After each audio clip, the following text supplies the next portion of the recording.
welcome to the Illuminos Less Stress Parenting webinar series that we do. Today, we have a very special guest. We're honored to have Dr. Chuck Eng, a renowned developmental behavioral pediatrician from one of my favorite places, Potomac Psychiatry. If you don't know it, you should learn more about it. You'll learn a little today, but I can't recommend them high enough. They are fantastic. They look at root causes of what causes the things that we see our kids going through, and they have a fantastic team. So that's my little plug for them. They're not paying me to say this, by the way. I really do adore all of them, and I think they're fantastic. So Dr. Eng has extensive experience in ADHD, and he's going to offer us a deeper look into the complex conditions from its symptoms all the way to its broader implications today. I need more water. So we're going to cover the intricacies of ADHD, including its common comorbidities, so the things that occur commonly with it, like learning disabilities, learning differences, and anxiety. Dr. Eng will shed light on effective treatments encompassing medication, therapy, and supplements, and discuss how to navigate school accommodations effectively. These are all things that I think everyone is interested in learning about. The webinar isn't just about gaining information, it's about empowering you with practical strategies and insights to support both you and your children and or students. So with that, I'm going to actually turn it right over and have Dr. Eng introduce himself. The other person you're seeing on the screen is Dominic Fabrizio. No, he's not Italian at all. And he is the person you definitely want to reach out to if you have questions about anything with regard to Potomac Psychiatry. He knows all the people. It's a big team there and can help you get not only answers, but talk to the right people that you want to. And he'll come back a little bit later as well. So just a reminder for those late joiners, please use the Q&A button to ask your questions, and we will leave lots of time at the end to have Dr. Eng answer your questions. And thank you. Welcome again today. Thank you, Wendy, for that wonderful introduction. I'm Dr. Eng. I'm a Developmental-Behavioral Pediatrician with Potomac Psychiatry. Thank you for taking the time to listen to my talk. I just want to make sure, does everyone see my screen? Yes? Dominic? I'm going to assume that's a yes. Okay, all right. So just some disclosures. In interest and transparency, I have no financial interest in any pharmaceutical companies, supplement producer, or medical testing company. This talk is just for general education purposes only, okay? And I encourage all parents to ask questions and just learn more, okay? This is an overview of the talk. I'm just going to go a little bit over what ADHD is, its co-occurring conditions, the role of medications, therapy, and supplements, and some of the services that you should be interested in through the school, okay?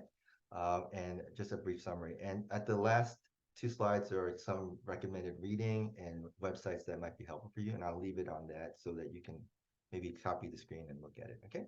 So Dr. Eng, a couple people have asked if you just speak a little bit louder. They're in different places, I guess. And so if you don't mind, just, okay. I can hear you fine because it's quiet, but maybe people are in their cars also listening. All right.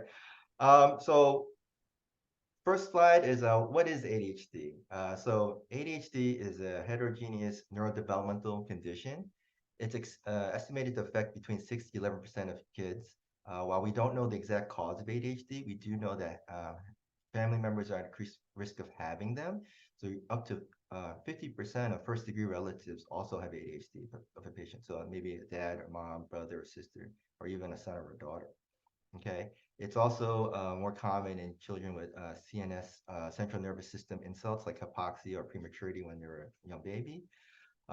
As for presentations, there are three primary presentations of ADHD. Okay, there's the predominantly inattentive presentation, where you have the lack of focus, but maybe not the hyperactivity. This presentation tends to be delayed in diagnosis because they don't have that disruptive symptom that usually draws the teacher's attention. Okay. The predominantly hyperactive, impulsive presentation is the one we usually see in like preschool kids, where they're just like an engine, they just keep going, and high risk for injury. But this usually is diagnosed in young children earlier. And then there's a combined presentation where you have both inattention and hyperactivity and impulsivity. This is the most common presentation. Okay. ADHD, based on the National Survey of Children's Health, has approximately 6 million children in the United States out of about 74 million. Boys are more likely to be diagnosed, but this is unclear if it's because girls are underdiagnosed, but this is the most current data. There are many myths about ADHD. It's helpful to understand that ADHD is not a choice that a patient can just turn off. A lot of parents think that maybe it's not a lack of discipline or self-control, but that's not really correct. And trying to correct the behavior with punishment has not been shown to be effective. It'd be like trying to punish someone to see better if their eyes were not, able to focus, right? And that obviously wouldn't work. There are also a lot of myths about ADHD, the causes, such as sugar or food coloring or television. As a pediatrician, I would love to have another reason to tell parents not to give candy or eat food with food coloring or watch TV because it could cause ADHD, but that wasn't proven in any of the studies. So if you think that taking these things away might help with those symptoms, it hasn't been shown to be effective. But trust me, as a pediatrician, I don't want you to eat candy or eat food with food coloring or watch TV. So definitely regulate those things. But I just don't want parents to come away thinking that if I did these things, that the ADHD would get better. Medical studies have not shown that. When people think about ADHD, they often associate it with school performance, but it's important to understand that there's a lot of other things that are affected, and people with ADHD are at risk for numerous issues. So when you think of ADHD, you should know that if it's not treated, you're actually at higher risk for developing anxiety and depression. Children with ADHD that's not treated also are at higher risk for getting injured, like broken bones, stitches. Teenagers with ADHD, when they drive, they're 36 to 37% more likely to be in a car accident. Okay, and as adults or teenagers getting a job, 30% more likely to have chronic unemployment, 60% more likely to be dismissed from a job, and 3 times more likely to quit impulsively. And relationships-wise, studies have shown that couples that are affected by ADHD are more than twice as likely to have a divorce. Okay, so when you think of ADHD, it's really important to think of it as more than just grades, especially as the person becomes more independent and takes on more responsibilities. So it's really important to make sure that it's treated and that they have the proper skills to kind of navigate the challenges that comes with it. An important truth about ADHD is often that it does not exist alone. Only about 1/3 of patients with ADHD just have ADHD alone. More than 2/3, 64%, like about 2/3, have another mental health condition, whether it be conduct disorder, anxiety, depression, autism, or Tourette's. So if you have ADHD, it's more likely that you have something else in addition, okay? And this is the data from the CDC. What this data doesn't list, though, is that a learning disorder is also a very common comorbidity. And you see these kind of circles.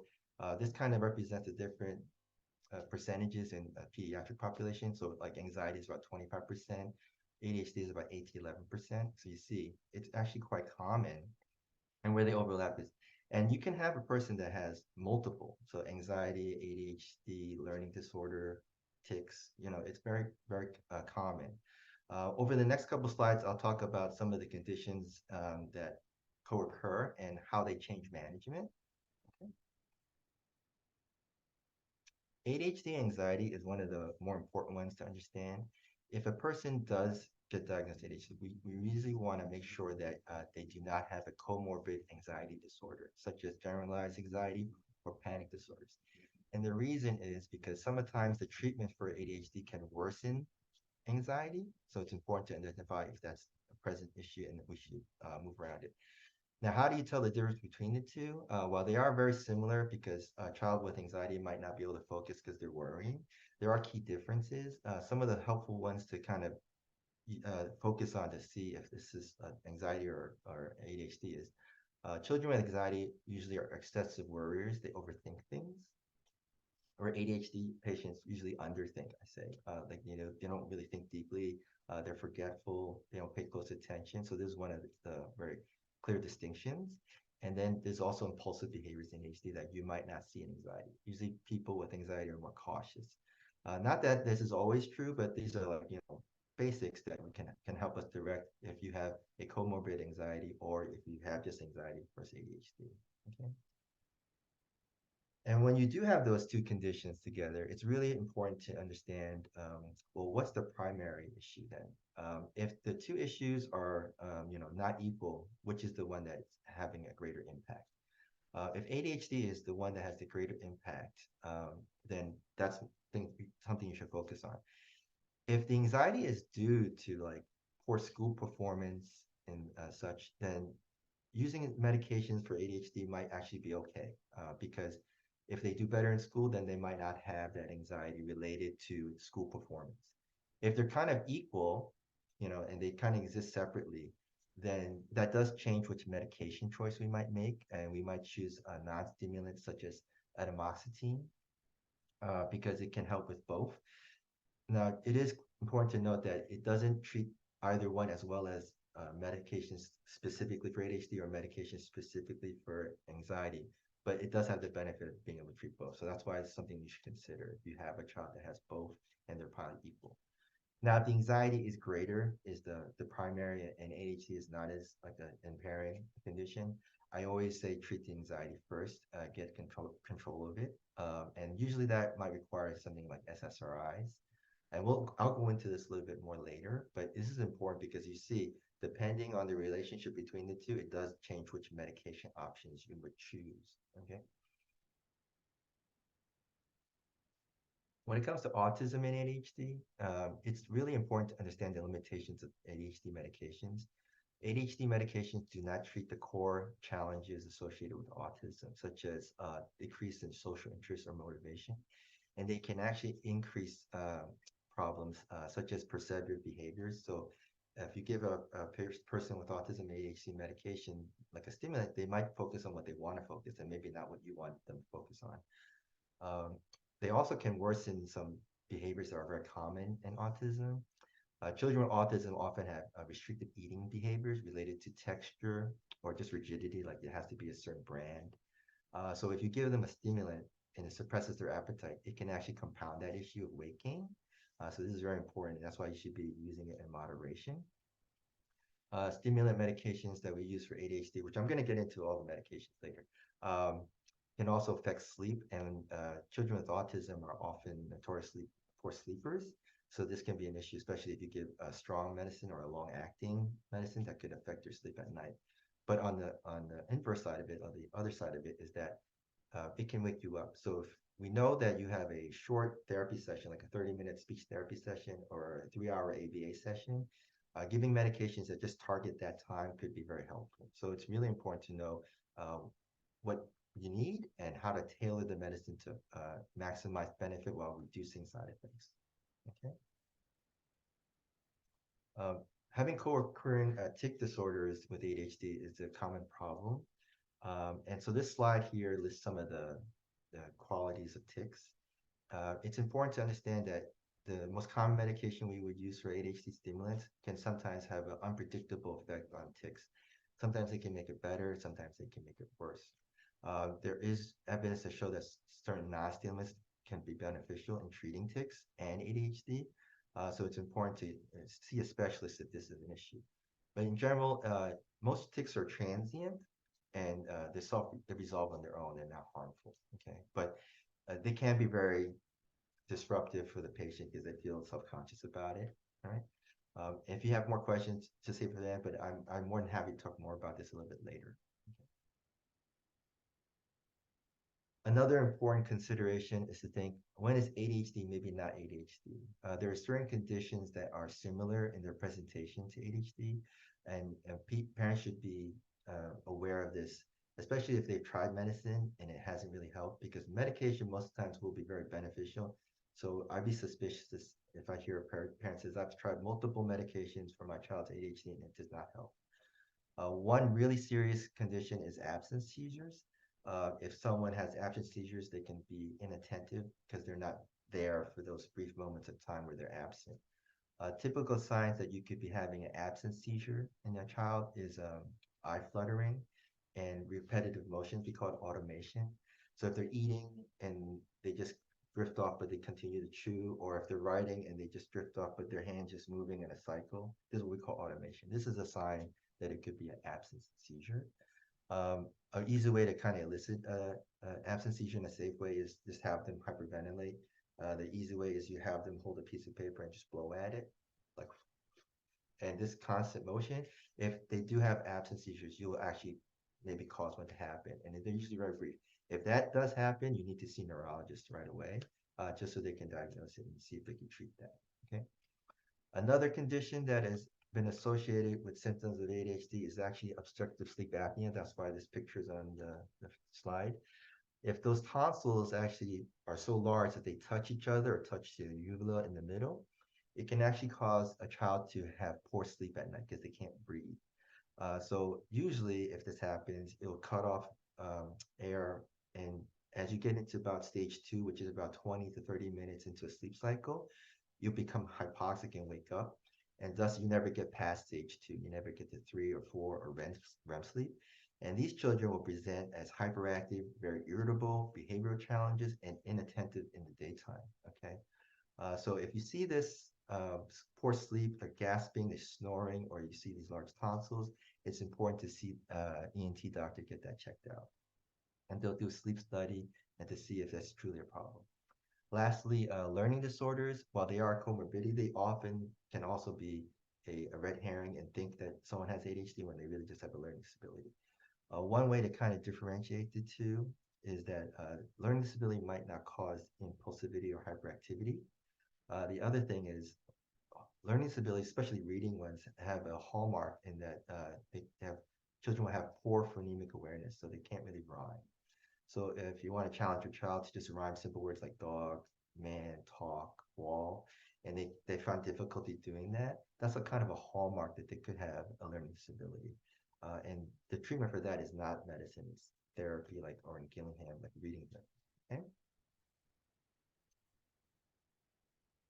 Treatment for ADHD, some general considerations. For young children, preschool age, the American Academy of Pediatrics recommends parent training behavior modification. Medication is used, but we generally use it for severe cases. And what's a severe case? Someone who's been injured multiple times or severely. So like, many little cuts and bruises to the point where like all his legs or arms, cuts everywhere, or a serious one like a broken bone, or multiple near misses. What's a near miss? Like almost getting hit by a car, being lost somewhere multiple times. Like, this, because you can manage side effects of medications, but you can't manage someone actually getting hit by a car. Obviously, that's something we want to prevent. So, but some general considerations, we do recommend therapy for younger children. Medication is considered the most effective treatment for school-age children. There aren't many long-term side effects we know of. There is one study that kind of demonstrated a height variation. So maybe you won't reach your potential height if you took medications for a long time, but that hasn't been reproduced consistently. But on the safe side, in my practice, what I would do is I usually say during summers of the years you're in puberty, you should want to take a break to make sure that you grow without any kind of effect from any kind of medication. So these are some of the things that you want to keep in mind, all right?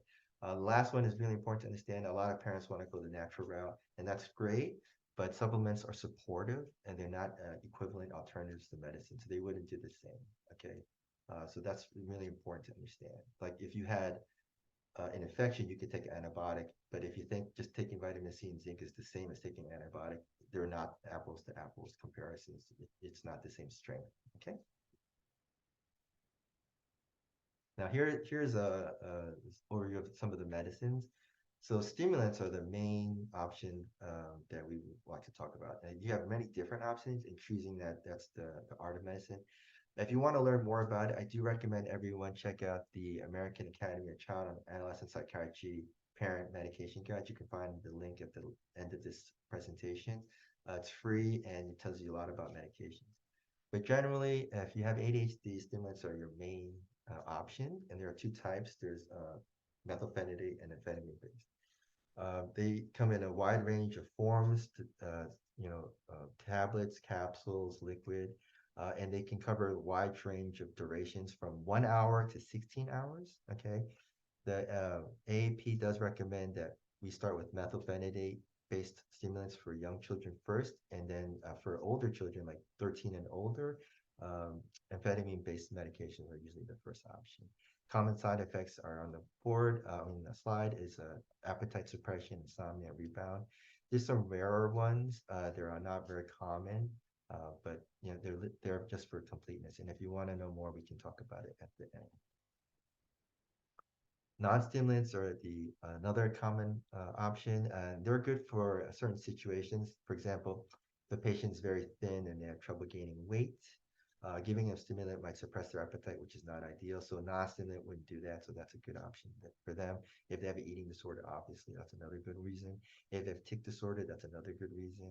But there's some drawbacks. They're not as flexible. Stimulants can be taken and stopped at any time, where non-stimulants like this one, you'd have to taper off. So if you got to a certain dose and you wanted to stop, we'd have to go to lower doses before you could completely taper off.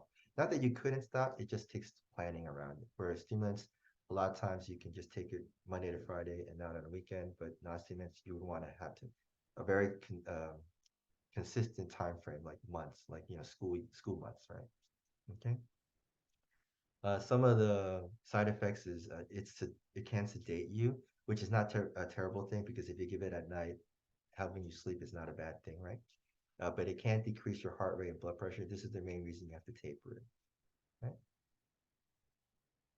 Another non-stimulant is SNRIs like Strattera or Quellbri. They do have benefit in that they would treat, like I said earlier, anxiety and depression. Actually, Quellbri was originally a depression medication in Europe, where it got rebranded for ADHD because it found to be helpful in ADHD. So if you have a patient that has both those symptoms, that's a good reason to try that one. All right. Now, this is a medication guide made by Cohen Children's Medical Center by Dr. Andrew Addisman. I actually did train here, so I know this. And this is updated every year. And it's a helpful guide to kind of just get your idea of what medication options are available. There's 2 pages. This page is the amphetamines and non-stimulants. The amphetamines are the top 2/3 of the page, and the bottom is the non-stimulants. The gold is your long-acting, and the reason I kind of bring this up, it just shows you how many options there are. And some of the things that you should take note is that if you have trouble swallowing pills, there's a lot of ways around that. There's a patch you see there in the green. There's oral disintegrating tablets. There's chewable tablets. There's liquid. Most children won't usually have a problem taking the capsule. And that's because even if you couldn't swallow it, you can open them and put them in a spoonful of yogurt. Adderall is the most common one that we probably prescribe everywhere, just because insurance companies have no issue with it. It's generic. That's what the little G means in the top left of each cell. It tells you if it's generic. Brand name medications, the ones without the G, they're typically you have to fail something before you can get it. But you see, there's a lot of different formulations. Picking one depends on how much time you need covered and if they're able to swallow pills or not. One of the very different ones is Mydayis. It covers someone up to 16 hours. I honestly never used that because I can't imagine a situation where I'd want a child to have coverage for 16 hours. But for adults, if you're maybe a pilot or a nurse that works very long shifts, that would make sense. The blue is a short-acting, and we use these as either boosters to make the duration a little longer. So if you've gone past the 10 hours for long acting and you still need a little more, we can really boost at the end. Or for young children that only need about 1 to 4 hours. So the blue is about 1 to 4 hours, okay? And the non-stimulants there, the top 2 are the guanfacine and clonidine, which are used for tics most of the time and ADHD. And the bottom 2 are Strattera and Quellbri, which are used for like anxiety and depression most times with ADHD. The next page here are all the methylphenidate-based ones. These are the ones that you would opt for younger children first. As you can see, just like the amphetamine-based stimulants, there's lots of different formulations. There's tablets that you can chew that disintegrate. There's patches and there's liquids. Okay, the pink is the long-acting. Just like the other page, the long-acting is reliably usually 8 to 10 hours. Some go 12 hours. Concerta is probably the most special one there, the top one. Because it has a special system called the osmotic release oral system, OROS, that controls the release and can guarantee you a pretty consistent dose over a 12-hour period of time. So that's a very common and very good one if you want consistency and duration. The yellow are the shorter acting that only lasts about 1 to 3 hours, and you see those are small tablets and liquid. And those are the ones we would maybe use for a young child if they needed coverage. Okay. And this guide is available and is updated every year if you wanted to learn more about it. One of the more different ones on this is like Journey, which is something you take at night and it starts to activate in the morning. And I still can't think of a situation where I prescribe this too often, just because, like I said, stimulants cause appetite suppression. So I wouldn't want a patient to kind of be suppressed for breakfast and lunch. That's the risk of missing 2 meals. That's why I don't really know when people would use that one too much. But if someone needs to wake up, that could probably be something helpful. Reasons to consider alternatives to medication. So knowing that there are contraindications to medications are important. The most common one that we worry about is if you have a history of arrhythmias in your family or yourself, because they can raise your heart rate. So we want to know if that would be bad for you, obviously. So if you have that history, you should definitely seek a cardiology consultation first. If there's a history of substance abuse and maybe an older child, then we would recommend not taking stimulants and maybe take a mastinib. If your child has epilepsy, stimulants may lower the threshold, so that should be done in coordination with a neurologist who would, compensate for that change. If you have another health condition, you want to make sure that the medications don't interact. And some of the bottom ones are more rare, but common, like it can cause mania. Stimulants can cause mania in bipolar patients or others. So you just need to know if your child has any of these issues, that you need to contact specialists that can kind of give you better options, right? In the past, medications were kind of chosen by educated guessing and trial and error, but now today we have pharmacogenetic testing that can tell us a lot about a person. Pharmacokinetic testing tells you how they metabolize medicine, and there are two major CYP450 enzymes that we are really interested in: TD6 and CYP3A4-5. Those kind of are the ones that metabolize most of the ADHD medication. So knowing how you metabolize it will help us, because if you're ultra rapid metabolizer, that means you're going to break it down too quickly. It probably won't be helpful for you. Or if you break it down too slowly, it's maybe too strong for you. So this is an important thing that we can now know. In the past, we wouldn't know until you took it, and then we just saw, oh, this medication doesn't seem to work for you. But we can know that in advance by taking this test. So it's something to consider if you're interested, and you should ask more at the end if you have more questions about this. Okay. Now moving on, we're going to talk about therapy. The landmark study in 1999, the MTA study, multimodal treatment of ADHD, kind of established that when treating ADHD, we should always incorporate therapy and medication. So the best outcomes were in that group that received both. Okay. So for ADHD, parent training behavior modification therapy is the recommended. And for young children, PCIT, parent-child interaction therapy, and the Incredible Years are two really evidence-based programs that have been shown to be very effective. There are many other different programs like Triple P, but in my experience, these are the most effective for young children, and they have a lot of evidence to support them. The good thing about PCIT is there's a certification process, so if someone says they are certified, you can know that it's very consistent. The Incredible Years also has a lot of evidence to support it, so this is a very good program too, and that treats mostly children from 0 to 12. Okay, and this is for ADHD specifically. Now, if you have anxiety and ADHD, a therapy that you might consider in addition to maybe one of these other programs like PCIT and Incredible Years is like CBT, cognitive behavior therapy. This is probably the most commonly used modality to treat anxiety and depression in this country. Dialectic behavior therapy is a very good therapy for very strong emotions or intense emotions.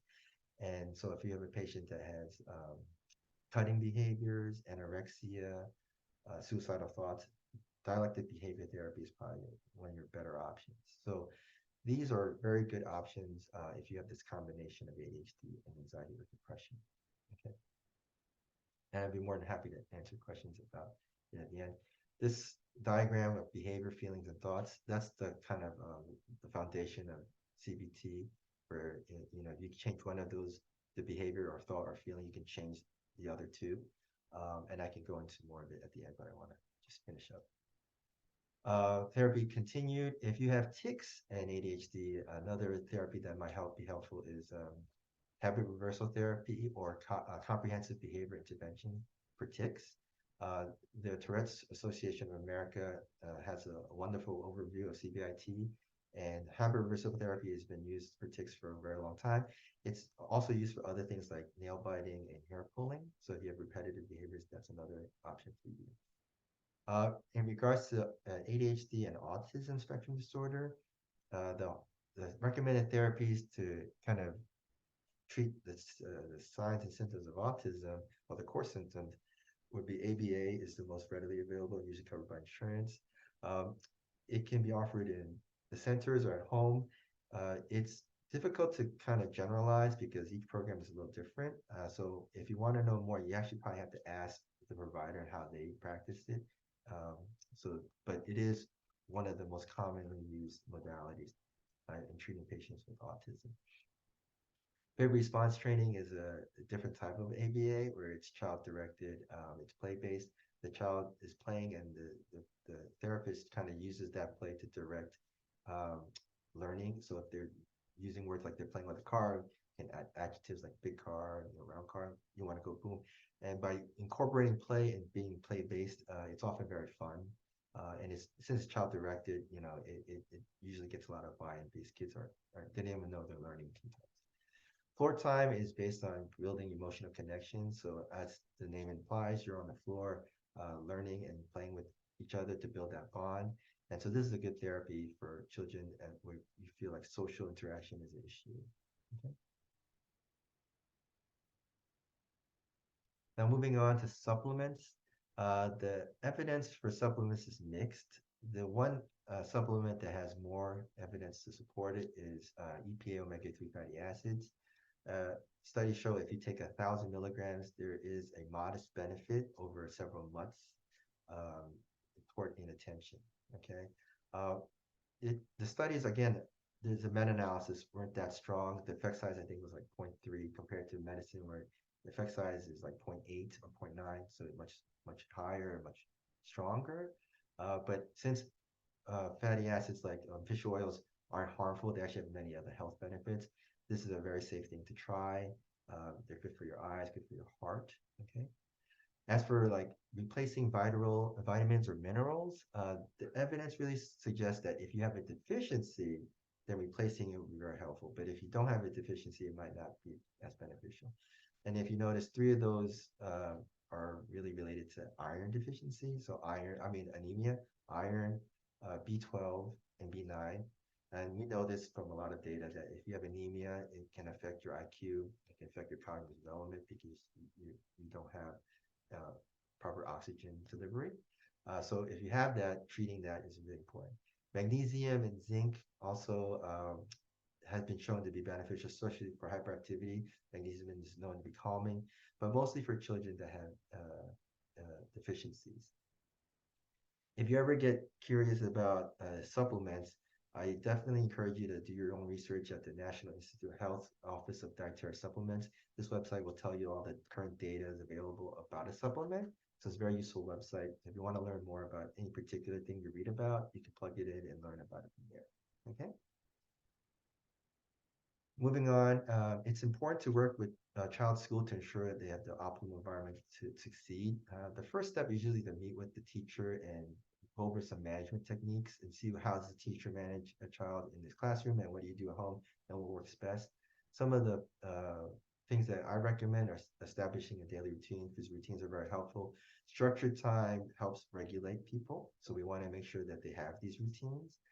Trying a point system or token economy, so that's like where they get a token for every time they do something well. They get like a sticker. This kind of encourages positive reinforcement and want them wanting to do good things. All right. Daily report cards are helpful in tracking behaviors and creating trends. Close supervision is very necessary oftentimes, especially during unstructured times like gym, lunch, recess. Okay, so these are important things to ask your teacher about.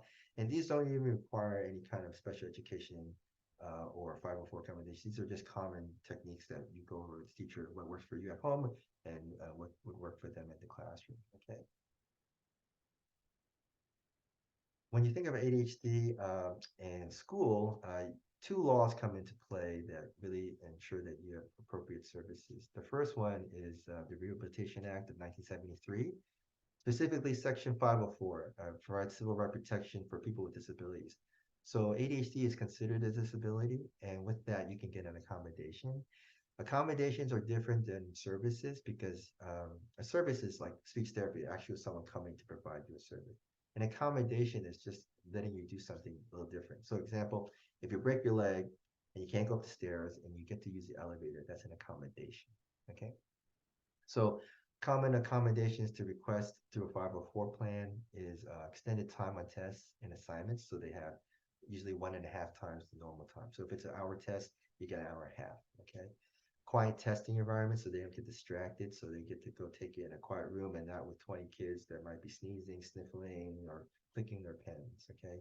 They get motor breaks, that they understand that they can't maybe sit still for the entire time, so they get to go up and move around in the back of the room. Noise canceling headphones for people that are easily distracted is often a very effective way to kind of reduce distractions and get them to study.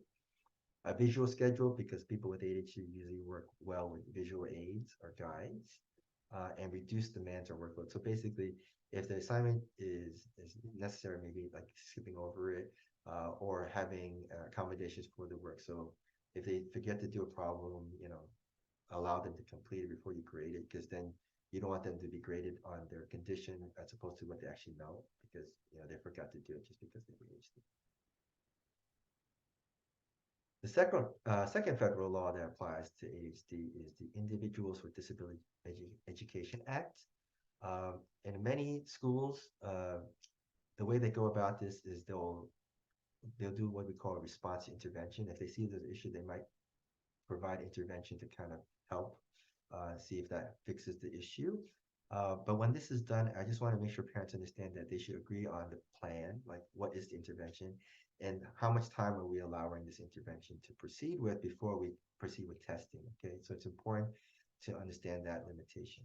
I do always recommend that parents approach schools to perform a comprehensive psychoeducational assessment to develop IEP if you think a patient has like a learning disability or something, okay?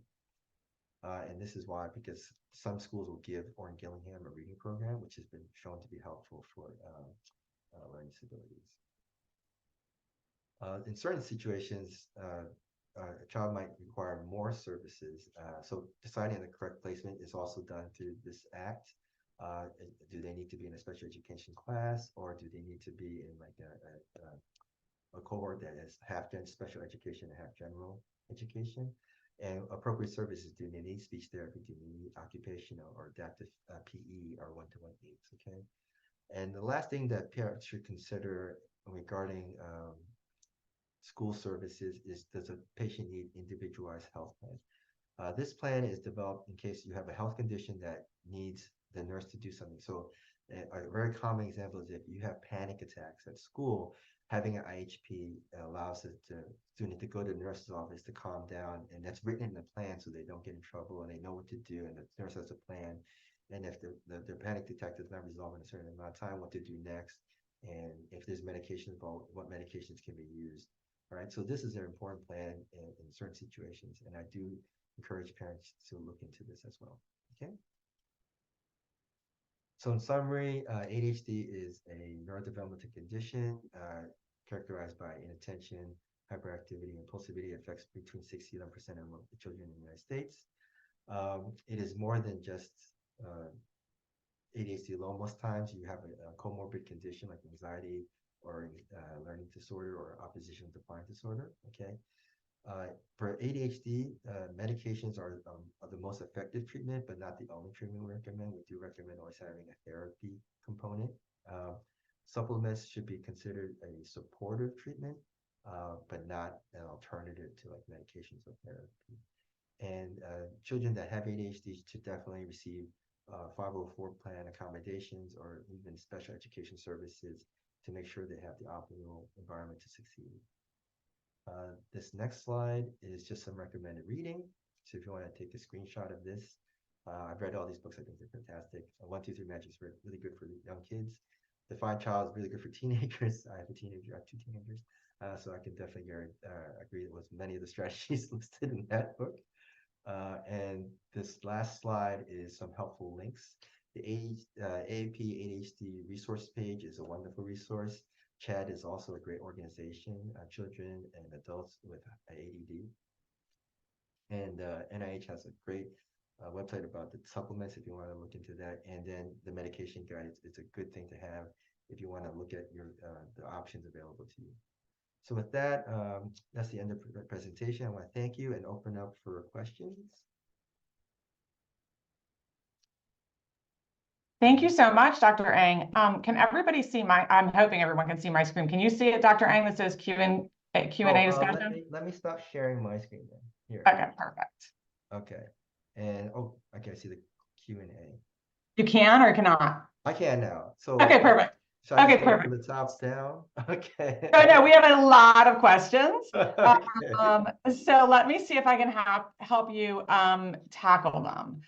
Let's start with, so one person had a bunch of questions. Let me start with, there are some more specific questions and some more general. In general, as one person asked, as we are thinking through ADHD and how it's connected to anxiety and SPED, sensory processing disorder, is there an approach? Is there something more that we should discuss there when it comes to the combination of those two things?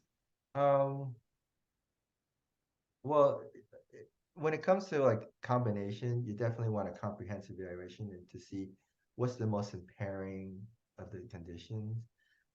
You can treat them concurrently, but definitely some of them take priority. So for example, if you have anxiety, like I mentioned, that would be the priority most times because you usually cannot worsen ADHD with medications for anxiety, but you can do the opposite. You can worsen anxiety with medication for ADHD. With SPED, that's usually done through therapy and there's no medication to handle that specific cluster of symptoms. But we definitely recommend controlling the ADHD to make sure they're processing and regulating themselves well. And that's what the AAP platform is, to really treat the core symptom, which is ADHD. Perfect. Thank you. This is an interesting question. Would you recommend that all family members get screened for ADHD whenever one member receives an ADHD diagnosis? If you suspect them to have it, because, well, I'm a doctor and I know medicine very well. You're the parent of your family. You know your family very well. You know yourself very well. You know your spouse very well. So if you think you see the same signs, then that would be a good thing to screen them. And screening doesn't hurt you. You can do screens all the time. But just know that it is very likely you have 50% chance of having the condition if you have a relative with the condition. Okay. So I do recommend that you screen definitely the siblings. Perfect. That's very helpful. Talking a little bit about medication here. If you're giving a child ADHD medication, how often should you or can you increase the dose? If there's a growing tolerance that's happening or not seeing enough changes, is there a time limit, age, weight? What are those considerations? Okay. The mantra is always go low and slow because you rarely regret going low and slow, but you regret going fast and high, right? So you don't want to go too that way. Most clinicians should take about 1 month to let the medication even out. The sample size of days is going to be about 20 days. So it's that's reliable. If you only do to a week, that could have been a bad week. You got sick or, something happens or it was a holiday, you don't know. So you want to give it about 3 weeks to 1 month. In general, if it's a methylphenidate-based stimulant, except for propylene, which is a little different, it's about half your weight in kilograms. So if you're about a 30-kilo person, you might take 15 milligrams, right? So that's a rough estimate to start with, right? You might eventually get to 1-to-1, which is like recommended, like I think it's 0.7 to 1 milligram per kilogram, but you want to start with half that, okay? And with amphetamines, because they're stronger, you actually start with a quarter of your weight by kilo and then move toward half, which is usually the appropriate dose. If you get to those levels and it's not helpful, that's where you probably want to do the genetic test and say, why isn't this helping? It should have helped by now. And that's probably because you're a different metabolizer. So that leads to another question of where can people get the pharmacokinetic testing done, and does insurance cover it? Insurances usually don't cover it, but the test that we use Genomind. I have no financial interest in Genomind, but they're very good because they give you a very comprehensive report. And unlike some of the other ones I've seen, like GeneSight, they don't really break it down. They don't have the wonderful clinical tool where you plug in multiple medications. They can tell you how they interact. Uh, Now, in my experience, most clinicians don't know how to read the test. So you have to have someone who knows how to read the test. And that's like, someone like our practice where we're experienced ordering and reading the test. So that's the only problem. But I think Genomind does offer consultation services. So if you wanted to just learn for your own, you can ask for a consultation with the pharmacists, PharmDs that are scientists that will go over it. Thank you. Okay, a couple hopefully quick ones. What medication do you recommend for DMDD? That's a little different. And they do recommend treating if you have comorbid ADHD, but if you have DMDD, then that's usually maybe a mood stabilizer, or some people try SSRIs. SSRIs are safest to try, but it's a very complex picture. So that definitely is tailored to the patient. Okay. Thank you. Another hopefully more quick one is anger outbursts associated with ADHD, anxiety, or both? Both. Most likely, it depends on the time of day. If it's toward the end of the day, that's more of a sign that they have anxiety and they're just keeping it all together at school and they just ran out of steam at the end. So now they're taking it out on you. They have no more. Think about their cup got full and now every little thing will make that cup overflow, right? So that's more likely to be anxiety. If it's happening throughout the day, that's ADHD because they just can't regulate themselves. They impulsively screamed or punched someone, and that's just impulse control. So it could be both. Thanks. A more specific question from one of our audience members is if they have a teen that's been on medication for years, and there have been some changes of mood or irritability, how can they get more informed about the diagnosis of their teen? Their teen was adopted and born prematurely. I'll let you address that. I Sounds like a two-part question. You can definitely get a comprehensive evaluation done. You can pay out of pocket for a neuropsych. I tend to just say ask the school to do the testings because if they're not performing well in school, they are legally obligated to do IQ and achievement testing, especially if they need services. They should be doing that every 3 years. As for the clinical diagnosis, they should see a specialist to do all the screening and evaluation, and then review what medications has worked and what hasn't worked. If you've tried more than 2 medications, in my opinion, then it's probably worth your time to do genetic testing, because what are you going to keep doing, like 2 more, 3 or 4 more medications? But let's just see, like, what is there something different about your genetics that will help us pick the right one next, right? Because I'm sure the parents or the child are tired of trying things. Okay. We have a whole bunch of questions left. I'm going to ask one more general one and then start to wrap up and give some more information that can help folks. But what age is a good age to have a student evaluated for ADHD, anxiety, potential other learning differences, or sensory? There is no hard and fast age. I've seen children for ADHD as young as 3 years old, because they kept getting hurt or kept almost getting killed by a car. So it really depends on how severe the symptoms are. So I don't think you should tack it to an age. You should tack it to the severity of the symptoms. So if you're coming home with a lot of issues, or he's been kicked out of like 4 preschools, I wouldn't wait till he got to school. I would say, okay, there's a problem. Like, why are you getting kicked out of 4 preschools, right? Like that's the kind of, so look for the symptom, not the age. It can present as young as 2 years old. Would I treat someone as young as 3 years old medically? No. I told you it's behavior therapy, but doesn't mean he doesn't have it or she doesn't have it, right? So that's it. As for anxiety, anxiety is an iceberg. Um, Icebergs you can see a little bit at the top, but to really see how deep it goes, you got to stick your head in water. It's an internalizing disorder, so you really need to get in the room with a specialist to kind of know, is this really severe impairing anxiety? So that can happen as young as kindergarten too. It's most likely severe at 13 to 18 because that's when we worry about the most in teenage years. So thank you so much. For everyone else who has questions, please feel free to reach out to Dr. Eng and his team. He's one of many, and they all have different specialties and are fabulous. Dominic, do you want to go ahead and pop in the chat your contact information so they can reach out to you to get their questions answered, or if they want to speak with Dr. Eng? Yeah, of course. I'm putting my email in the chat right now. So if you have any questions or want to talk to Dr. Eng, feel free to email me at the email that I just put in the chat. That went to hosts and panelists. 1 second, let me send that again to everyone. You can also call Dominic. Just if you look up Potomac Psychiatry, you can also call in there. They're great about answering the phone.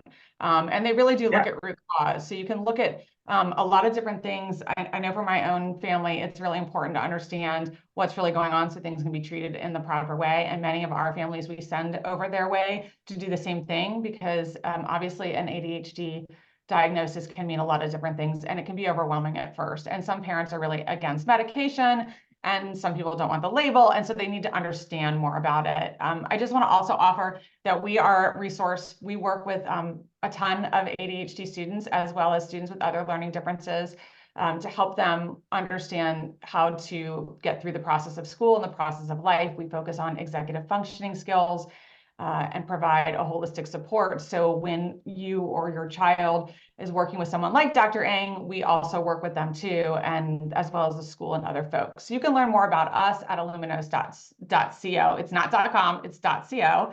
And we are really grateful that you were able to join us today. So I'd like to thank Dr.